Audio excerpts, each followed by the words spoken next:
Turns out I can place this on the steering wheel, so I don't have to use my hands the whole time. What's up? It's been a minute. It's actually been over a year since I've had this YouTube account for a long time, but it's been just over a year since I started making content on it. So that's been cool. It's been kind of cool to look back at that and see what's changed over the past year. Update currently. I've been continuing on the whole fitness journey bullshit, whatever you want to call it. And I weighed in today at 184 pounds. This is the most I've ever weighed in my life. And I'm about it. You know, I feel good. I feel great. Usually in these winter months, my depression likes to kick the absolute crap out of me. But I've been doing good. I've been doing well. So, hi. Well, what I come on this video today to talk about is something my wife and I were having a conversation about last night. And that is not fearing. I just lost my train of thought. Not fearing difficult conversations, difficult topics, things of the sort. Now, what do I mean by that? Well, I don't mean that, you know, you shouldn't. Something in my eye. What I mean by that is not necessarily to not be afraid to have difficult conversations. You know, you are absolutely allowed to be afraid of these things, but I don't think people should avoid it. And what I mean by difficult conversations is that, you know, if you're in a relationship with someone and there's something that they're doing that's bothering you, you should be able to talk to them about it. Or a parent, or a colleague, a friend, anything like that.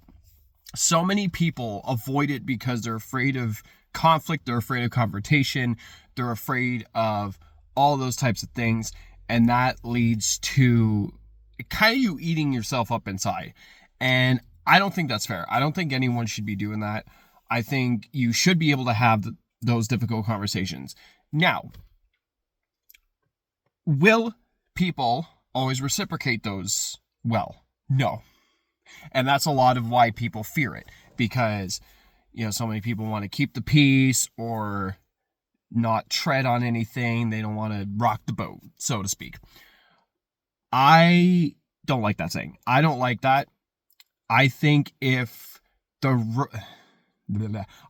boat is that easily rocked, then that was an unstable boat to begin with. You know, in talking about having those difficult conversations, you should also be the type of person to reciprocate those difficult topics. You know, if someone comes to you saying that you're doing something that's bothering them, you should be able to receive that, put your ego aside, and, you know, converse about it. Don't fight it. Don't debate it. Obviously, within reason. Right? Within reason. If it's something that, if you're being falsely accused of something, absolutely, you know, argue your point, argue whatever. Yeah, if you're being falsely accused, then that's... But there are emotionally mature ways to handle that. You know, instead of freaking out, instead of going at them and making them feel like they should have never talked to you, you can explain to them, and you can ask them, say, where did you get this information? Where did you hear this? Why is this something that you believe of me?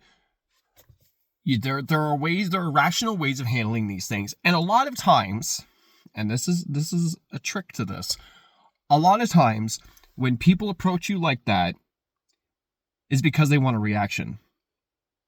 Your best thing to do in that situation is your best thing to do in those situations, don't give them a reaction. Don't give them the reaction they're looking for. Because when you do that, you diffuse the situation. You starve the attention, you starve the reaction, and there's nothing to work with at that point. So now on the inverse, as I mentioned in the beginning, it's not that you shouldn't be afraid to have these difficult conversations. Is you should face that fear. And part of the mentality that I've adapted with this kind of thing about having these difficult conversations, especially with your loved ones and especially with those that you care to have around you, excuse me, is that what's the worst that's going to happen? If these are people that truly love you, appreciate you, respect you, what's the worst that's going to happen?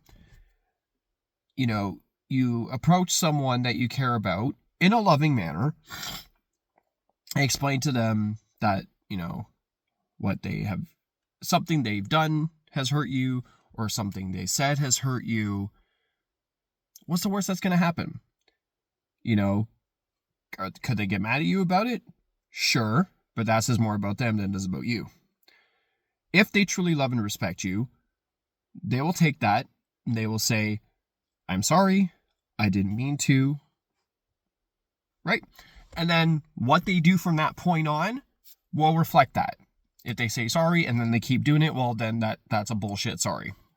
That's a crap ass apology, and that's not someone you need to associate yourself with in your life. That's not someone you need to waste your time with. So, yeah, when it comes to having difficult conversations, that's a fear that I believe everyone should face, especially, again, when it comes to your loved ones. Because in having those difficult conversations, we all grow as people. In having those difficult conversations, we build stronger connections. Because in my opinion, the strongest connections are the ones that you can just live honestly. The strongest connections are ones that you can have those conversations with, and it doesn't sully the relationship. It doesn't make things fall apart. And if it does kill the relationship, then that was a weak relationship to begin with. And that's not something that you need to worry about. I have lost a good amount of friends for being like that with them. You know, for calling them out, for holding them accountable for things they've done. And one ex-friend was very good at you know, owning it, holding himself accountable, whatever. Did those actions reflect that? No. In my opinion, no. So at the end of it, the friendship fell apart. But that's just a personal something.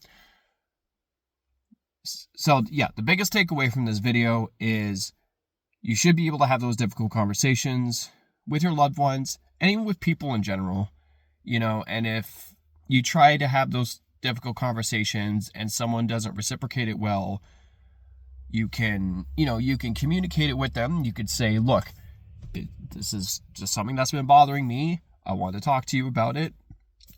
Clearly, you show me that I can't. So, you know, bye. Pretty much, like, to bluntly put it, that's not worth it. You know, and unfortunately, in some circumstances, you know, maybe say it's your parents or people that you rely on, yeah, in those cases, that's really difficult to just cut them off, right? I'm not saying that you should be cutting your parents off if something like that is going on, but it is something we're challenging. You know, your parents are not exempt from critique. Your parents are not exempt from accountability. And as their child, especially if you're a full-grown adult, if anything, that's a reflection of how they raised you. If they raised you to be strong and confident enough to be able to approach them with those conversations, that's just good parenting, in my opinion. So, anyway, I could keep rambling on about this all day. Fuck knows I would. But, yeah. Stuff, words and things. Bye.